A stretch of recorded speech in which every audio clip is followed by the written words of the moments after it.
Olá, pessoal! Boa noite!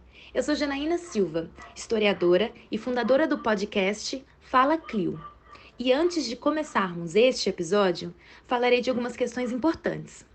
Este podcast foi pensado como um espaço de diálogo e escuta entre historiadoras e historiadores. No Fala Clio, conversaremos sobre histórias, pesquisas científicas, trajetórias acadêmicas, perspectivas teóricas, metodológicas, conceituais e cotidianos da profissão, de maneira humana e leve. E para que esta iniciativa prospere, o Fala Clio precisa de você. Curta, comente e compartilhe. Agora, aproveite este episódio. A convidada de hoje é Débora de Faria Maia. Ela é educadora, historiadora, feminista, poetisa, mãe de 4 gatinhos resgatados da rua e 2 cachorrinhos, leitora de Clarice Lispector e amante de pinturas em aquarela. Muito obrigada por ter aceito o convite, Débora. Será um prazer conversar com você hoje. Como a história entrou em sua vida? Primeiro, eu gostaria de agradecer a você, minha amiga, por ter permitido esse espaço tão importante, um espaço para falarmos sobre nossas vivências, nossas tristezas, nossos sonhos por trás dos trabalhos acadêmicos, por trás daquilo que a gente mostra nas redes sociais, um momento para nós. E isso é muito importante. Falar de história na minha vida é falar primeiro da vontade de ser professora, uma vontade que uma coisa levou a outra. Começou quando, lá nos meus 10, 11 anos de idade, não tínhamos dinheiro para comprar livros aqui em casa. Então, começa pela paixão pelos livros, pelas histórias míticas, fantásticas, sobrenaturais, que envolvem, por exemplo, a narrativa de livros de Harry Potter, best-sellers como Crônicas de Nárnia. E esses best-sellers me fizeram, por exemplo, tinha uma prática quando eu ainda era criança, de escrevermos para o Papai Noel dos Correios. E aí nós escrevíamos e esperávamos, né, nossa cartinha ser recebida por alguém, recolhida por alguém. E eu fiz muito isso para ganhar esses livros. Foi a forma como eu encontrei. E eu ganhava, né? Eu tive uma experiência maravilhosa com 10 anos de idade, de ter ganhado os livros de Harry Potter através de um momento como esse.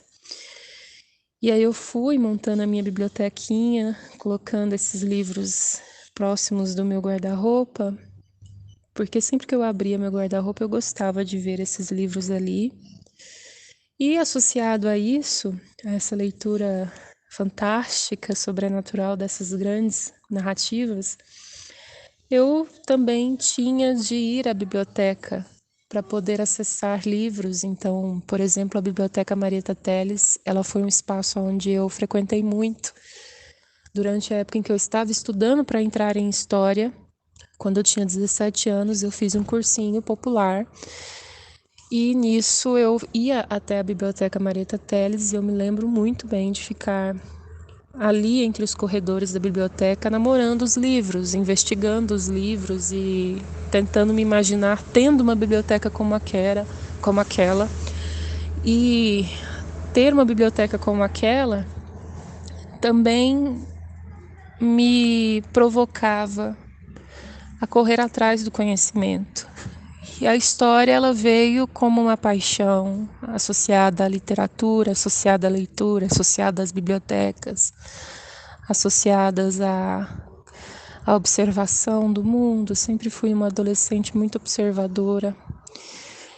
E antes de tudo, começou, claro, com o desejo de ser professora. E nesse momento a gente sempre tem um professor que nos inspira, um professor que nos trouxe uma visão de mundo na época da escola. E comigo não foi diferente. Primeiro começando com esse professor, que no ano do ensino médio ele era uma figura que ter as aulas dele era ter não só aula de história, mas aula sobre vida, aula sobre performance. Eu lembro que ele ficava na ponta dos pés diante do quadro e eu achava aquilo encantador. Não sei se é porque ele era muito diferentão. E eu falei, quero ser uma professora para ter uma biblioteca. Quero ser professora de história, porque ser professora de história significava ser muito inteligente para mim. Quais são as temáticas de seu interesse? Quando eu entrei na faculdade de História, com 18 anos, no ano de 2014, com 2 meses de aula, eu já havia me deparado com uma professora em específico. Essa professora trabalhava, né, com História do Brasil. Até então, a História do Brasil era uma aventura, porque meu ensino médio feito em escola pública, meu ensino fundamental, fez com que, infelizmente, o meu conhecimento sobre história, ele chegasse, infelizmente, porque nós não tivemos muito do conteúdo de história. Eu me lembro de muitos momentos em que, quando eu chegava no cursinho pré-vestibular e eu via o conteúdo na sua íntegra, eu me desesperava, eu ficava com muito medo. E eu chegava na universidade com uma defasagem muito grande. E quando comecei a ter aulas de história para me formar historiadora, eu percebi o quanto eu tinha que correr atrás. E o quanto havia para se aprender e que eu nunca aprenderia tudo. Mas de imediato eu me encantei com a história do Brasil, especificamente a história das mulheres. História das mulheres porque, além de ter me identificado de imediato, me identificado com grupos sociais que não são representados, não aparecem nas narrativas históricas, no caso, as mulheres, me senti num campo onde eu poderia gerar uma transformação, produzir um conhecimento que mudasse um cenário que estava sendo apresentado para mim. Uma história branca, uma história masculina, uma história androcêntrica, uma história europeia, e todas essas configurações me fizeram cada vez mais entrar para aquele ramo que a gente costuma identificar como história cultural. A história daqueles que não apareceram durante muitos anos na história com H maiúsculo, né?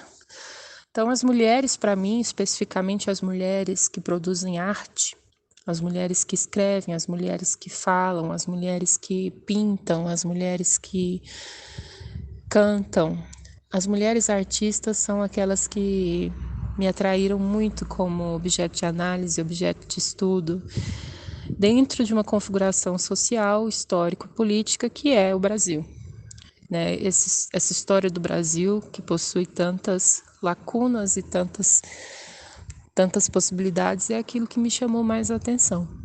E aí, hoje em dia, atualmente, me vejo fazendo curso de letras como segunda formação. Imagino que o meu encanto pela literatura desde menina, o meu desejo por produzir arte, por me expressar artisticamente, também é uma coisa que me levou a produzir um conteúdo historiográfico que também fale sobre mulheres artistas.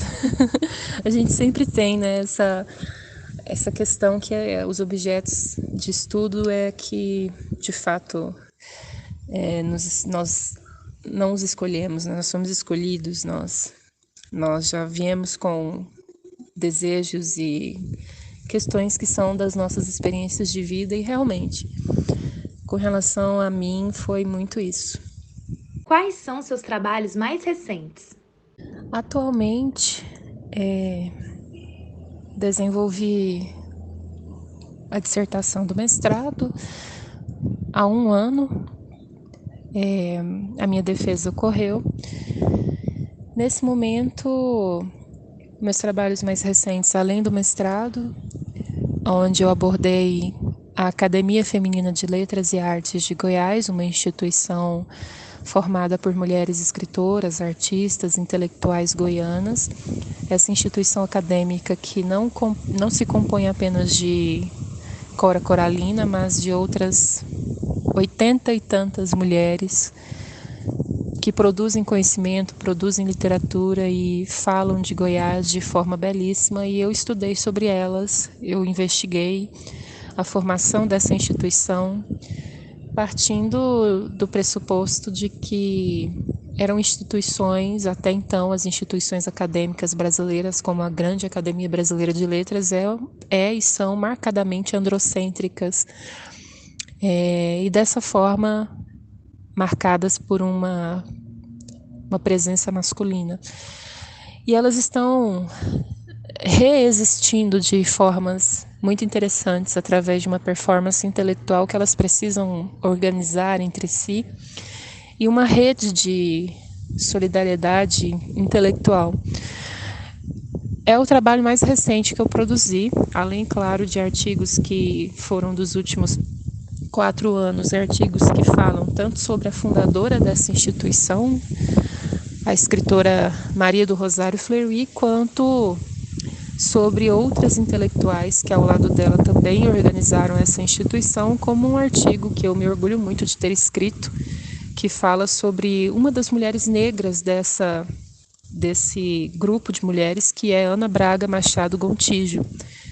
Esse artigo eu também quero divulgar porque me orgulho muito. Além de ter sido uma mulher que participou da política de Goiás, ela sendo uma mulher negra, intelectual, de origem humilde, ela estava ali entre essas mulheres e se organizando e produzindo conhecimento e participando da vida pública. Esses são alguns dos meus trabalhos recentes e atualmente pretendo continuar investigando a maneira como os currículos dessas faculdades, tanto a Faculdade de História quanto a de Letras, que agora é por onde eu estou me encaminhando, são faculdades, universidades, e os currículos acadêmicos, eles ainda se organizam por esses discursos masculinos, esses discursos que, por mais que querem incluir uma leitura de biografias e de produções que são feitas por mulheres diversas, mulheres plurais diversas, ainda se vê colocando-as no anexo, não é? Ainda, por mais que temos projetos como Leia Mulheres, Mulheres Fazendo Cinema, por que elas não aparecem ainda nas leituras obrigatórias de vestibulares e por que nós ainda temos uma resistência tão grande de introduzi-las e reconhecê-las como ao pé de Machado de Assis, Monteiro Lobato, Carlos Drummond de Andrade, essas figuras que a gente ainda organiza em quadros mentais que são aqueles que organizam uma sociedade patriarcal. Claro que não estamos aqui menosprezando essa produção acadêmica, claro que não, nós lemos e admiramos estes homens e eles estão sendo reconhecidos há gerações. Mas e as mulheres, onde elas estão, onde elas podem estar? Então, essas temáticas, elas me impressionam, elas me agradam. E agora, nesse momento, eu estou indo para investigar esses currículos nessa história do tempo presente, até mesmo o currículo da Faculdade de Letras, de onde eu estou me aproximando mais. Seriam as temáticas por onde gostaria e quero me aprofundar. Quais perspectivas teóricas, metodológicas e conceituais você tem mobilizado em seus trabalhos? Nos meus trabalhos, talvez pela forma como eu estou falando aqui, já dá para perceber que as leituras da história cultural me impressionam. Tenho uma afeição por elas, mas é claro, também leituras que falam sobre uma produção da crítica literária feminista, das relações de gênero, mulheres que produzem dentro desses grupos de pesquisa que falam sobre violências,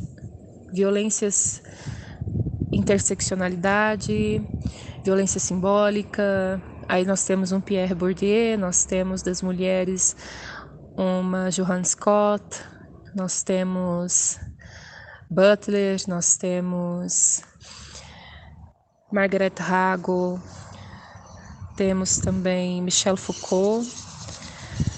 E partindo também para uma leitura que investiga não somente esse olhar do gênero, mas também uma perspectiva da interseccionalidade, trazendo mulheres plurais e violências que se interseccionam, uma leitura que também caminha por um campo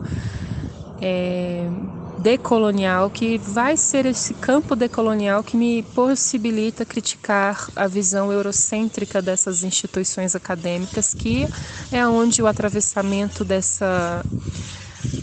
o atravessamento da branquitude que ronda essas instituições é onde é o escopo teórico que me permitiria criticar essa construção tão branca, tão embranquecida do que é o ser intelectual no Brasil. Esse escopo de teóricos decoloniais, onde tanto Kimberlé Crenshaw, que possibilita, assim como... agora me fugiu ao nome.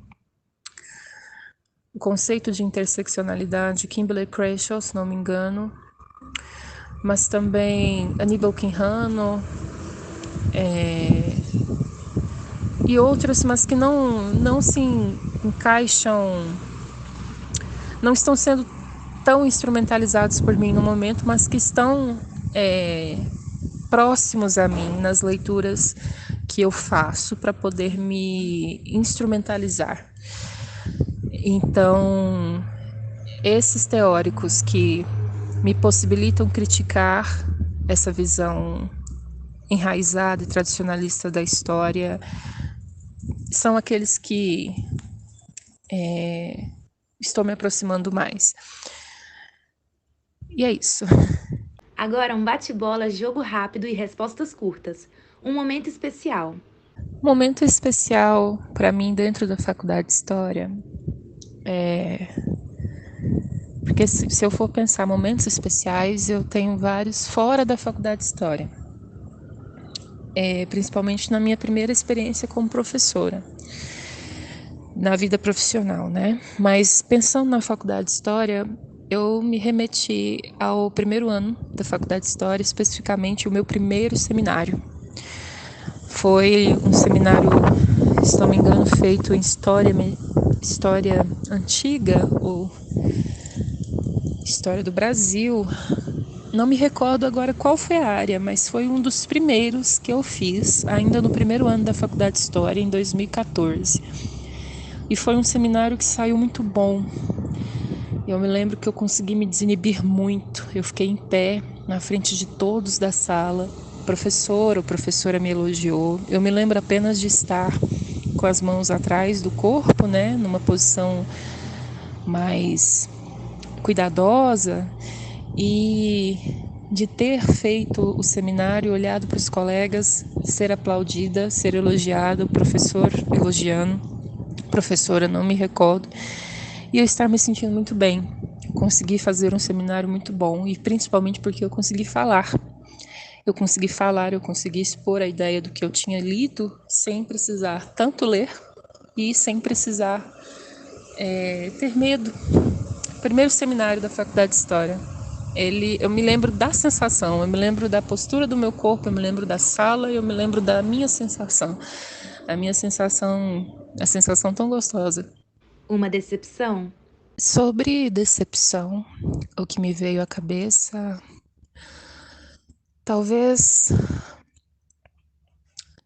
eu que venho de uma família pobre, dentro de um momento em que muito do que eu conquistei, muito de onde eu vim e para onde eu quero chegar, não é só a minha formação intelectual que vai bastar. Existem outros fatores que são influenciadores para que eu me insira no mercado de trabalho, e principalmente o quanto a conjuntura atual brasileira também decepciona. Sair da faculdade, da universidade em 2018, fez com que eu me visse desempregada, sem experiência, e ao mesmo tempo o mestrado ele chegou para mim com uma possibilidade de, com a bolsa, continuar me mantendo e pesquisando, e percebi que ao mesmo tempo é uma caminhada muito solitária. Por mais que existam redes de apoio, colegas, afetos, amigas, amizades, ainda assim é uma caminhada solitária. E esses fatores, como o mercado de trabalho, me introduzir nesse mercado de trabalho, onde não só bastaria a minha formação, outros fatores também iriam ser importantes, como, por exemplo, um bom networking. Aí eu me decepcionei um pouco, fiquei um pouco frustrada. Um sonho. Atualmente, o meu sonho não é estritamente acadêmico. Eu, Débora, com 27 anos, historiadora, formada, no momento da minha vida atualmente, como sonho, eu diria que é conseguir ser uma professora que possa transformar, que possa promover o conhecimento e o acolhimento. Então, não é exatamente o doutorado que está nos meus planos, mas neste momento é conquistar espaço dentro da sala de aula. Eu estou encantada com a sala de aula.